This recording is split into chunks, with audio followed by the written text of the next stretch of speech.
"Don't touch that. You'll break it." The words landed light, almost casual, but sharp enough to echo across the glass-walled control room as every head turned just long enough to notice the man who had already stepped back. Lucas Reed didn't argue, didn't defend himself, didn't even look up. He simply lowered his hand from the console and returned to stillness, like a shadow that knew its place. 3 engineers exchanged smirks.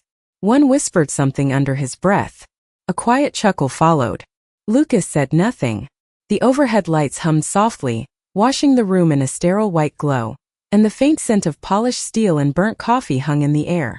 Outside, the skyline of Chicago stretched wide and expensive, but inside, something colder lingered. Charlotte Hayes stood at the center of it all, poised, precise, every inch the CEO who had built an empire before most people her age had finished finding themselves. Her heels clicked once against the floor as she shifted her weight, her eyes scanning data on the massive screen like a general reading a battlefield. "We don't have time for mistakes," she added, her tone calm but final. Lucas nodded once, barely noticeable, then stepped back into the corner where he belonged, hands loosely folded, gaze lowered, not submissive, just quiet. The kind of quiet that didn't ask to be understood. The room moved on without him. Conversations resumed, voices layered over each other in confident bursts of strategy and jargon, numbers thrown around like currency, decisions made in seconds. No one asked Lucas what he thought. No one ever did. And yet, if you had watched closely, you might have noticed the way his eyes moved. Not lost, not confused, but tracking, calculating, absorbing every word like it mattered. But no one watched that closely. Because men like Lucas Reed weren't meant to be seen. Not here. Not in rooms where power spoke louder than patience. A few minutes later, Charlotte crossed the floor again, her presence parting the space around her without effort. She paused briefly near the console Lucas had touched, her fingers brushing the edge as if confirming something unseen. Then she moved on without a word. The dismissal was complete, the moment forgotten. But Lucas didn't move. He stood there, steady, silent, as if the weight of the room had passed through him without leaving a mark. And maybe it had. Or maybe it was waiting. Because sometimes the strongest thing a man can do is nothing at all. And sometimes silence isn't weakness. It's timing. If you're enjoying this story, take a second to subscribe. It really helps the channel. Now let's go on. "You missed a decimal," someone said sharply, and the room tightened for a fraction of a second before loosening again into controlled confidence. The senior analyst stepped forward, tapping the screen with a capped pen. "No, it is correct," he replied, his voice steady but defensive. Another voice layered in, then another, quick exchanges stacking on top of each other like cards balanced too high. Charlotte Hayes watched without interrupting, her arms crossed lightly, her expression unreadable. She did not raise her voice. She did not need to. The room adjusted itself around her silence. Lucas Reed stood near the far wall, partially hidden behind a column of server racks, the low hum of cooling fans wrapping around him like a second skin. He kept his gaze down at first, as if the conversation did not belong to him. But then slowly his eyes lifted, not toward Charlotte, not toward the analysts, but toward the data itself. 3 voices overlapped. One question cut through. "Can we isolate the failure point or not?" Charlotte finally asked, her tone calm, but something underneath it had sharpened. The lead engineer hesitated. "We are working on it." A pause followed. A small one. But in rooms like this, small pauses carried weight. Lucas shifted his stance slightly, his hand brushing against the side of the rack beside him. He did not speak. Not yet. The lights flickered once, almost imperceptibly, then steadied again. The system display updated in a rapid cascade of numbers, charts adjusting, recalibrating, correcting themselves and then slipping again, like something struggling to stay balanced. "This should not be happening," someone muttered. Another voice answered quickly, "It is a temporary fluctuation." Charlotte stepped closer to the main console, her heels quiet now, her focus narrowing. "Temporary does not cost us 6 figures a minute," she said evenly. No one laughed this time. Across the room, Lucas inhaled slowly, almost inaudible, as if measuring something no one else could see. His fingers moved slightly, tracing an invisible line against his palm. One of the junior analysts glanced back at him briefly, then away, dismissing the movement as nothing. Because that was what Lucas had always been in their eyes. Nothing urgent. Nothing essential. Nothing worth asking. The conversation surged again, faster now, tighter, edged with something close to pressure. We need a rollback. No, that will trigger a cascade. Then what is the alternative? Questions bounced, answers collided, and through it all Charlotte remained still, her eyes scanning, calculating, waiting for something real to emerge from the noise. Lucas took one small step forward, then stopped. He did not raise his hand. He did not interrupt. He simply watched the pattern unfold the same way he had watched it before, in different rooms under different lights with different people who also thought they understood control. The system stuttered again. A brief freeze.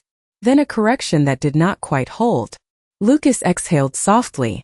It is not the decimal, he said, his voice low, almost lost beneath the hum of machines. No one responded at first. Not because they disagreed. Because they had not expected him to speak at all. He did not repeat himself. He did not step further into the room. He just stood there, steady, quiet, as the numbers on the screen shifted again. This time slower, heavier, like something beginning to reveal its truth. Then what is it? The lead engineer asked, his tone sharper now, not mocking, not yet respectful, but no longer dismissive. Lucas did not rush to answer. He did not step forward into the center of the room. He simply lifted his eyes to the screen again, watching the pattern settle for half a second before shifting once more. It is a loop, he said quietly. A few brows furrowed. One analyst shook his head. That does not make sense. Another added quickly. The system does not loop like that. Lucas remained still. Not by design, he replied. The words landed softer than expected, but heavier than they should have. Charlotte's gaze moved, not to the screen this time but to him. It was the first time she looked at him without looking through him. Explain, she said. The room stilled just enough for the word to carry. Lucas hesitated for a fraction of a second, not from uncertainty, but from habit, like someone who had learned that speaking too much often cost more than silence.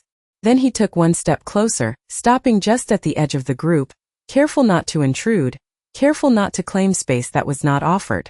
The correction is feeding back into the trigger, he said, his voice even. You fix the output, but the input recalculates from the same fault. It resets itself. The senior analyst frowned, tapping through the data. That would require a mirrored dependency.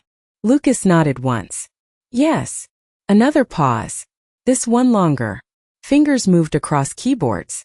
Screens shifted. Numbers rearranged themselves in quiet defiance of earlier assumptions. Wait, someone whispered. Run that again. The system updated. A pattern emerged. Faint at first, then clearer. The same spike, repeating, hidden beneath layers of automated correction.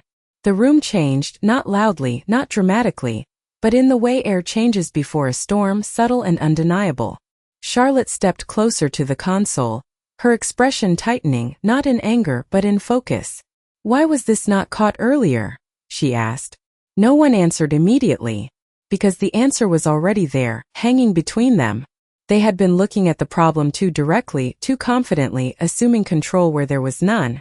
Lucas remained where he was, his hands relaxed at his sides, his presence steady and unclaimed. He did not look at Charlotte. He did not look at anyone. He looked at the system. Because that was where the truth lived. If we isolate the feedback node, Lucas added quietly, the loop breaks. The lead engineer exhaled slowly. And the cascade stops. Lucas nodded. Yes. Another silence followed. Not empty this time. Not dismissive. Something else. Something closer to recognition, though no one had said it yet.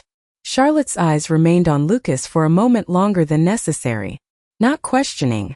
Not judging. Measuring. As if recalibrating something far beyond the system in front of her. Then she turned back to the screen.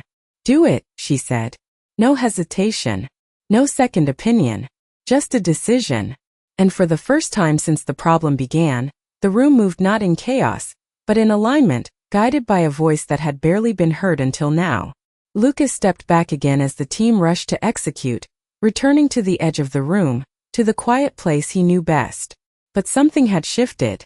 Not in him. In them. And though no one said it out loud, the question had already begun to form in the space between silence and understanding. Who exactly was Lucas Reed? Isolate Node 7 now, the lead engineer said, his voice no longer carrying the same edge as before, now steadier, more careful, as if every word needed to be earned. Fingers moved quickly across keyboards, commands executed in tight sequences, screens flickering with controlled urgency. Rerouting input stream. Another voice followed. Feedback loop still active. A third voice cut in faster now. Not for long. The system pulsed again, numbers rising, then holding, then shifting in a way that felt different, less chaotic, more responsive. Lucas Reed stood where he had stepped back, near the edge, near the hum of machines, watching without stepping in again. He did not guide them further. He did not correct them. He simply let the process unfold, the way someone does when they know the path has already been found. Charlotte Hayes did not move from the console. Her eyes tracked every change, every fluctuation, every correction being made in real time. The room had changed around her. The noise was still there, but it was no longer scattered.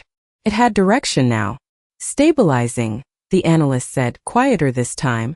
Give it 10 seconds. 10 seconds stretched longer than they should have.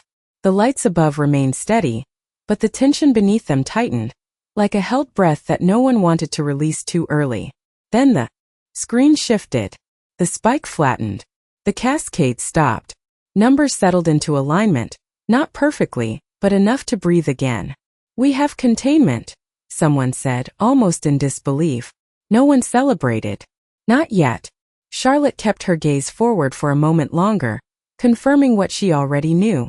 Then slowly she exhaled. Not relief. Control. Lock it in, she said, and monitor every input for the next 30 minutes. Yes, ma'am, came the response, immediate, unified. The room obeyed, because that was what they did. But now, something else lingered beneath that obedience. Awareness. Charlotte stepped back from the console, her posture unchanged, her presence still commanding, but her attention no longer on the system. It moved deliberately across the room, past the engineers, past the analysts, until it settled on the man who had already returned to stillness. Lucas did not notice at first. Or maybe he did and chose not to show it. His hands rested loosely at his sides, his shoulders relaxed, his expression unchanged. The same man they had ignored an hour ago. The same man who had spoken only when necessary. The same man who had just changed everything without asking for recognition. Charlotte walked toward him, her heels quiet against the floor, her steps measured, precise. Conversations softened as she passed, not because she asked for silence, but because silence followed her naturally. She stopped a few feet away from Lucas. Close enough to be seen. Close enough to be heard. You saw that before anyone else, she said. Not a question. A statement. Lucas lifted his eyes slowly, meeting hers for the first time without lowering them immediately after. It was there, he replied simply. No pride. No explanation. Just truth. Charlotte studied him for a moment, her gaze sharper now, searching not for what he said, but for what he was not saying. That kind of pattern recognition is not entry-level, she continued. A faint shift in the room. People listening now. Lucas did not respond right away. He glanced briefly at the screen, now stable, then back at her. Sometimes things repeat, he said quietly. You just have to know where to look. The words were simple. Too simple. And yet they carried something deeper, something earned. Charlotte did not smile. She did not nod. But something in her expression changed, subtle, controlled, undeniable. Respect, not given lightly, beginning to take shape in silence. Who trained you? One of the analysts asked before he could stop himself, the question slipping out with a mix of curiosity and something quieter, something closer to unease. A few heads turned again, not in mockery this time, but in focus. Lucas Reed did not answer immediately. He shifted his weight slightly, as if considering whether the question even required a response. I have seen systems before, he said at last, his voice even unremarkable, almost too simple for what had just happened. A faint exhale moved through the room, not quite disappointment, not quite understanding. Charlotte Hayes did not look away. That is not what I asked, she said, her tone still calm, but now carrying a sharper edge of intent. Lucas met her gaze again, steady, unflinching but not confrontational. It is enough, he replied. Silence followed. Not the earlier kind filled with dismissal, but something heavier, more deliberate, like a door that had not fully opened yet. Charlotte studied him for a moment longer, then turned slightly, addressing the room without raising her voice. Document everything that just happened, she said. Every step, every variable, every correction. Yes, ma'am, came the immediate response. And I want a full audit of that loop within the hour. Another round of acknowledgments followed, efficient, precise. The team moved again, but slower now, more aware, more careful with each action. Because something had changed and no one wanted to miss it again. Charlotte remained where she was for a second longer, then looked back at Lucas. You are not on this team, she said, not as a challenge, but as a fact that no longer made sense. Lucas gave a small nod. No, and yet you solved what they could not, she continued. A pause. That is not standard. Lucas glanced briefly toward the screen, now stable, then back to her. Sometimes perspective is, he said quietly. The answer did not satisfy the question, but it did not invite argument either. It simply existed like the man himself. Charlotte took a step closer, closing the distance just enough to make the moment unmistakable. Conversations around them softened again, not because they were told to, but because something about this exchange demanded it. What is your position here, Mr. Reed? She asked. Lucas did not hesitate this time. Maintenance, he said. A faint shift rippled through the nearby group, not disbelief, but the realization of how little they had seen. Charlotte's expression did not change outwardly, but her eyes sharpened slightly, recalculating. Maintenance, she repeated, as if testing the word against the reality in front of her. Lucas did not correct her. He did not elaborate. He simply stood there, composed, quiet, unchanged by the attention that had finally found him.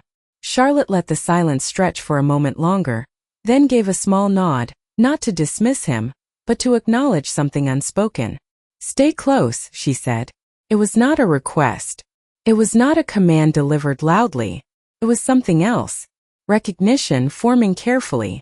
Lucas inclined his head once. Yes, ma'am. No pride. No hesitation. Just acceptance. Charlotte turned away, her focus returning to the team, but her awareness did not fully leave him. Because somewhere beneath the polished structure of control she had built, a new variable had entered the equation. One she had not accounted for. One she could not ignore. And as the system continued to stabilize, the quiet man in the corner remained exactly where he had always been, unchanged, unseen by many, but no longer invisible to the one person who mattered most. Run a secondary scan on the input channels, Charlotte said, her voice steady, controlled, but carrying a new layer of precision that had not been there before. I want to know if this loop has ever appeared before, even in a weaker form. On it, the lead engineer replied, already moving, his tone sharper now, more alert, as if he had learned something he could not afford to forget. Screens shifted again, data rolling in controlled streams, each line now examined with a level of care that bordered on caution. No one rushed anymore. No one assumed. Lucas Reed remained near the edge, exactly where he had been told to stay, his posture relaxed, his presence quiet. But this time the distance did not feel like exclusion. It felt intentional. A place chosen, not assigned. One of the junior analysts glanced toward him again, longer this time, as if trying to reconcile the man they had overlooked with the one who had just redirected the entire room. Lucas did not return the look. He watched the system. Always the system. Because that was where truth revealed itself, not in opinions, not in titles. We are seeing minor echoes, another analyst said, his voice cautious. Nothing this large, but the pattern exists in smaller cycles. Charlotte turned slightly. How long? Weeks, the analyst answered. Maybe longer. It was masked by autocorrections. A quiet shift moved through the room again. Not panic. Not yet. But something close to accountability. Charlotte's gaze hardened just slightly, not outwardly, but enough to signal expectation. Then it was not sudden, she said. No one argued. Because no one could. Lucas exhaled softly, almost inaudible, his eyes still on the data. He took a small step forward, not enough to interrupt, just enough to see the screen more clearly. It was building, he said. A few heads turned again. This time no one dismissed him. The lead engineer nodded slowly. That aligns with what we are seeing. Charlotte looked back at Lucas, her attention sharper now, more focused than before. And if it had continued? She asked. Lucas paused for a fraction of a second, not dramatic, not hesitant, just precise. The corrections would fail, he said. And the system would stop trusting its own output. Silence followed. A deeper one. Because this was no longer about a single failure. It was about something more fundamental. Trust. Not human trust. System trust. And in a company built on precision, that meant everything. Charlotte held his gaze for a moment longer, then turned back to the team. We are not just fixing this, she said. We are understanding it. Her tone did not rise. It did not need to. The room aligned. Instantly. Yes, ma'am. Lucas stepped back again after speaking, returning to stillness, as if the act of contributing required no ownership afterward. He did not linger in the center. He did not seek acknowledgement. He simply allowed the room to move forward without him. But this time the room did not fully move on. Because awareness had already taken root. Because once you see something clearly, you cannot unsee it. One of the analysts leaned closer to another, lowering his voice. How long has he been here? The answer came just as quietly. Months. A pause. Maybe a year. The first analyst glanced back again, longer this time. And we never. He did not finish the sentence. He did not need to. Across the room, Charlotte remained focused on the system, but her awareness extended beyond it now. Because something had shifted beneath the surface of control she had mastered. A new variable. Quiet. Unassuming. But undeniably present. And as the data continued to stabilize, the realization settled deeper into the room, not loudly, not dramatically, but with the quiet weight of truth. The man they had overlooked was not just part of the system. He understood it better than anyone in the room. Pull the historical logs from the last 90 days, Charlotte said, her voice calm but precise, cutting cleanly through the low hum of focused activity. I want every anomaly, even the ones we dismissed. That is a lot of data, one analyst replied carefully. Then start with what we ignored, she answered without looking up. The room shifted again, not in panic but in discipline. Keyboards moved in steady rhythm, screens filling with timelines, markers, subtle inconsistencies that once seemed too small to matter. Lucas Reed remained at the edge, exactly where he had been, but now his stillness carried a different weight. Not absence. Presence without demand. One of the engineers hesitated, then turned slightly toward him. If it was building, he said, choosing his words more carefully than before, there should be a starting point. Lucas did not answer immediately. He watched the data scroll, his eyes moving slowly, deliberately, like someone reading a language. Others only skimmed. There is always a beginning, he said at last. It just does not always look important at the time. The engineer nodded, almost instinctively, then returned to his screen with renewed focus. Because this time the words were not dismissed. This time they were used. Charlotte's attention moved again, not abruptly, but with intent. She walked back toward the central console, her posture unchanged, but her awareness sharper, more refined. Find the first deviation, she said. Not the largest. The first. A pause. Then movement. Data narrowed. Filters applied. Patterns stripped down to their earliest form. Minutes passed, though they felt longer under the weight of expectation. Then one voice broke through. I have something. Heads turned. The analyst leaned forward, enlarging a small segment of the timeline. It is minor, he said. Barely a fluctuation. Charlotte stepped closer. Show me. The screen expanded, revealing a subtle shift, a fraction of a percentage point, buried deep in the system's normal behavior. Easy to ignore. Easy to miss. Lucas took one small step forward, just enough to see clearly. His gaze settled on the point, then moved outward, tracing its path through time. That is it, he said quietly. No hesitation. No emphasis. Just certainty. The analyst frowned slightly. It is too small to cause this. Lucas shook his head once. Not alone. A pause. Then he added, but it repeats. The room leaned in, not physically but mentally, attention tightening around the idea. The analyst adjusted the view, overlaying cycles, stacking patterns, and slowly, almost reluctantly, the repetition revealed itself. Small. Consistent. Growing. It compounds, the lead engineer said under his breath. Lucas nodded. Yes. Charlotte's eyes remained fixed on the screen, her expression controlled, but something deeper had shifted again. Not surprise. Recognition. And we let it run, she said. No one answered. Because they had. Lucas stepped back once more after speaking, returning to stillness as if his role had ended the moment the truth surfaced. He did not claim the discovery. He did not hold the room. He released it. But the room did. Not release him. Not anymore. One of the analysts whispered, barely audible. He saw it before we even looked for it. Another replied just as quietly. He knew where to look. Across the room, Charlotte finally turned her head, her gaze settling on Lucas again, not with curiosity now, but with something far more grounded. Understanding beginning to take shape. Because patterns in systems were one thing, but patterns in people, those took longer to recognize. And yet, standing quietly at the edge of the room, Lucas Reed was no longer a variable waiting to be discovered. He was the pattern they had failed to see. Trace it forward, Charlotte said, her voice quieter now, but carrying a precision that pulled every eye back to the screen.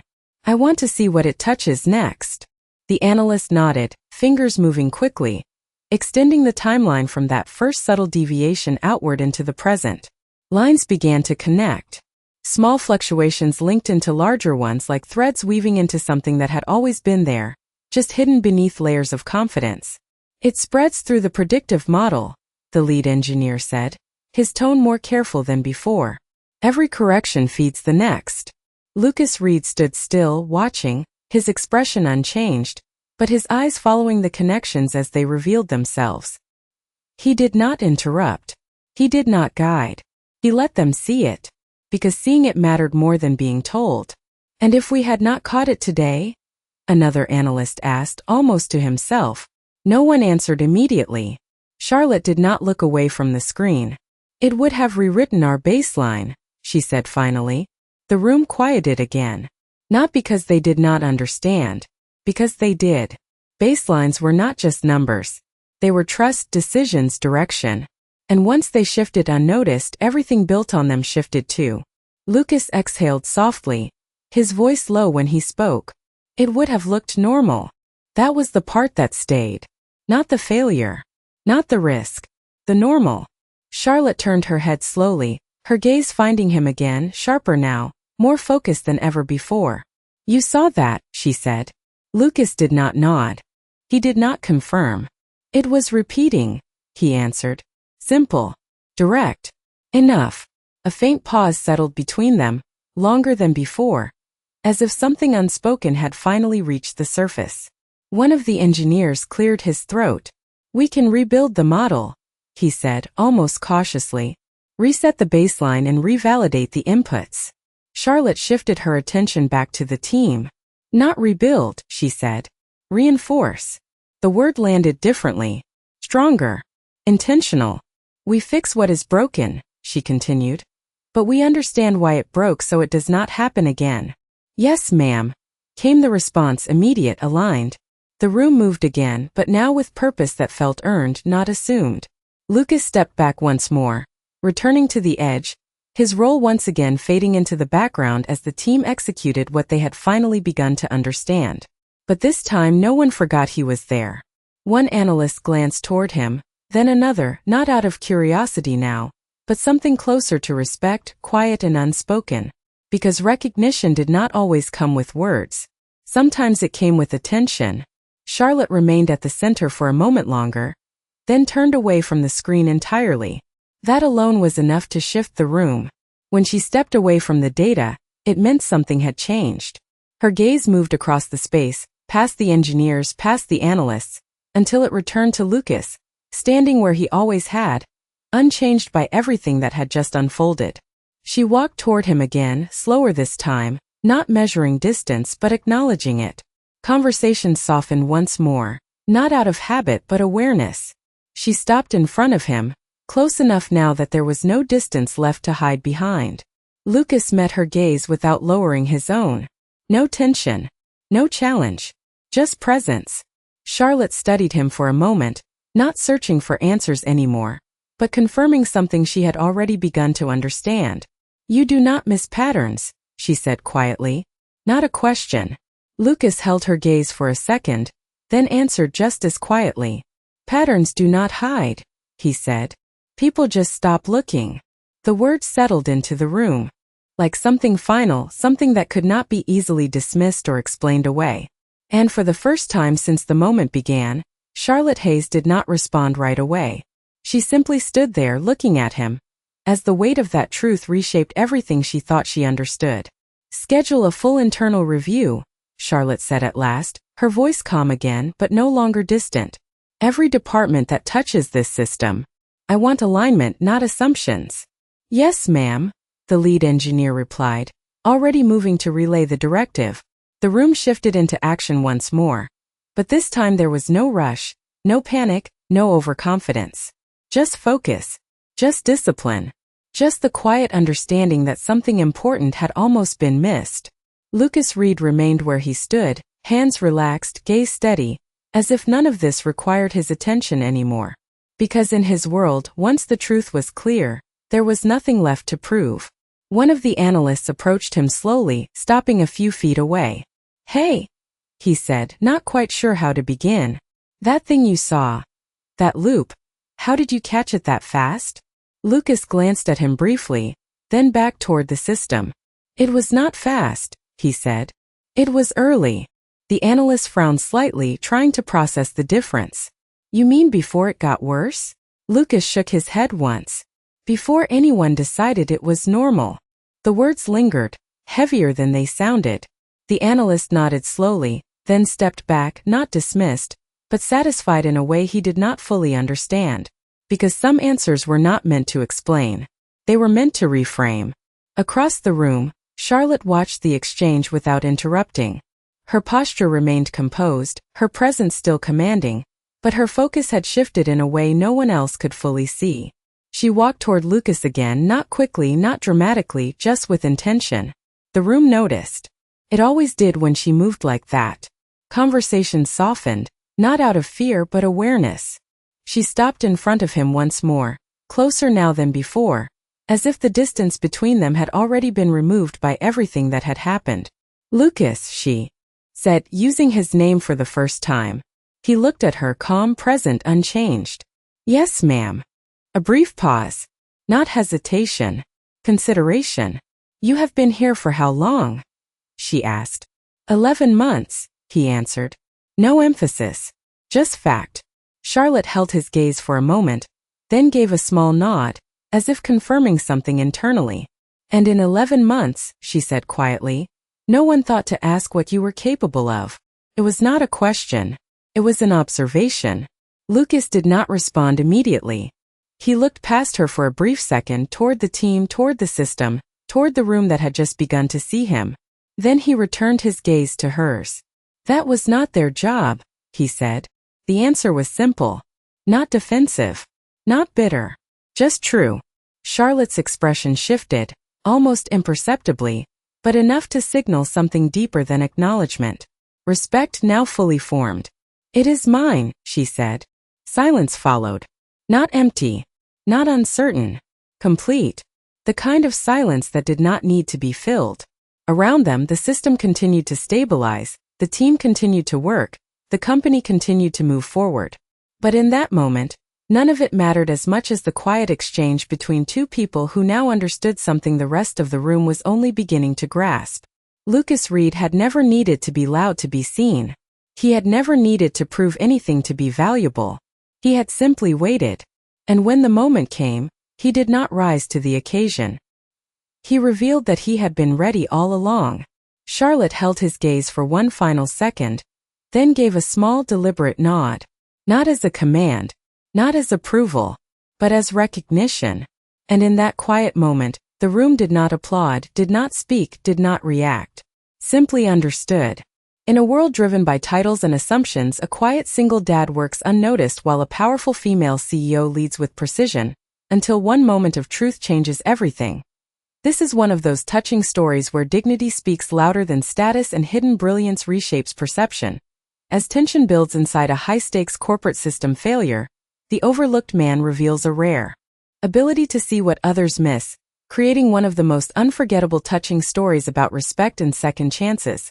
The female CEO begins to recognize not just skill, but character, turning this into one of those touching stories where silence becomes power and humility earns admiration. Through subtle shifts, emotional restraint, and a powerful realization, the journey unfolds as one of the most compelling touching stories about truth, awareness, and quiet strength. In the end, this is not just about solving a problem, but about seeing people clearly, making it one of those touching stories that stay with you long after the moment passes. If this story meant something to you, stay with us and subscribe for more stories like this.